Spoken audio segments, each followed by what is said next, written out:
Describing situations in detail helps readers more vividly understand what is taking place. When describing things in more detail, adverbs are a helpful addition to make your sentences more colorful and portray the event clearly. In this video, we'll take a look at what adverbs do, how to identify them, and how to best use them in our writing.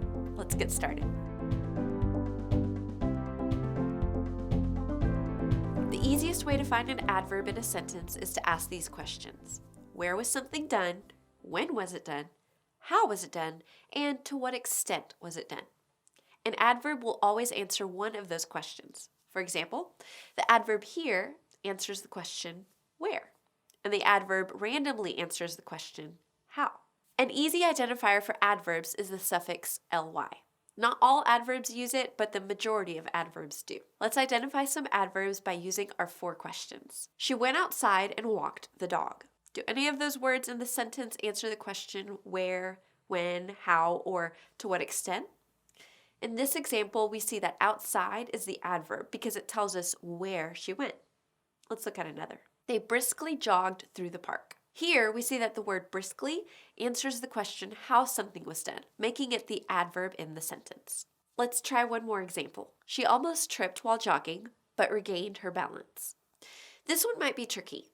In this example, we see that almost describes the extent to which something happens, which in this case was tripped. She almost tripped, making almost the adverb here. Adverbs not only modify verbs, they are also used to describe comparisons of 2 things. Adverbs have 3 degrees of comparison: positive, comparative, and superlative. The best way to explain positive, comparative, and superlative adverbs is to think of them as well, better, and best. When we want to describe the quality of something, we can say the thing itself is done well. That would be a positive adverb. We may compare that thing to something else and say, this thing is better than something else, which is known as a comparative adverb. Or we may simply say, this thing is the best, which is superlative. As you can see, with each comparison, the degree of its descriptor is increased. There are many ways of changing adverbs from positive to comparative and superlative. Let's go over each one with real examples and see how they differ. What's important to note about positive adverbs is that the words used don't necessarily have to be positive or good words. For example, the word badly is a positive adverb because it is the first or basic degree you can use to describe something without comparing it to anything else. Many adverbs can be modified to show different degrees by simply adding er or est to the end of the word. Adding er to a word makes it comparative, meaning it's not the most of something, but it is more than something else.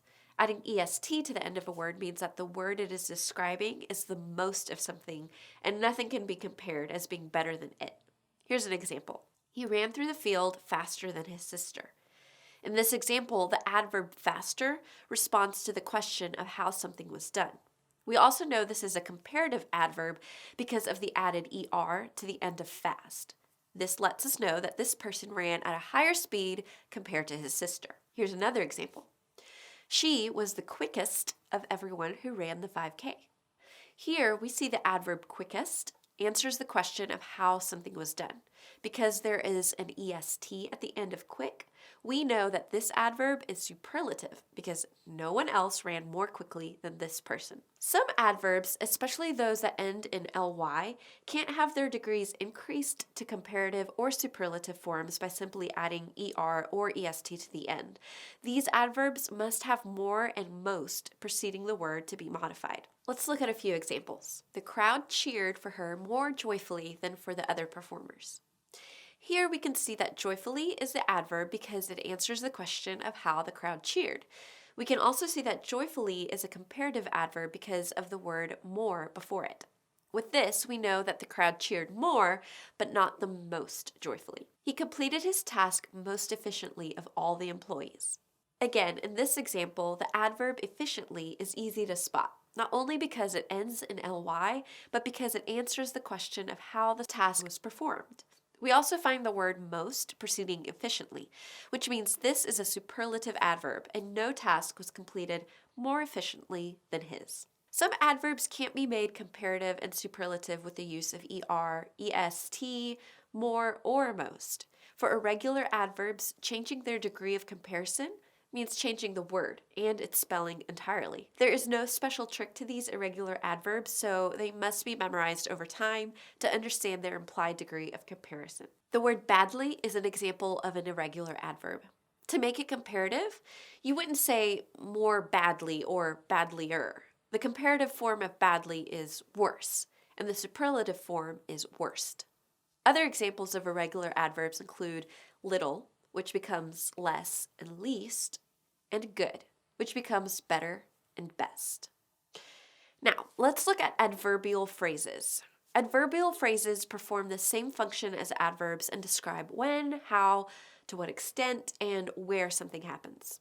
What makes them different from normal adverbs is they are phrases, which means they are a group of 2 or more words and they don't always contain a typical ly adverb in the phrase.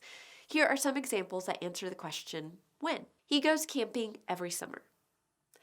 They are going to sleep earlier than usual. Here, these highlighted phrases signify a time in which something occurs. In this sentence, he was driving haphazardly and recklessly. This adverbial phrase is made up of 2 adverbs and a conjunction to make a phrase that describes how something occurred. An adverbial clause is similar to an adverbial phrase. However, adverbial clauses, just like the name suggests, are clauses, which means they contain a subject, verb, and subordinating conjunction.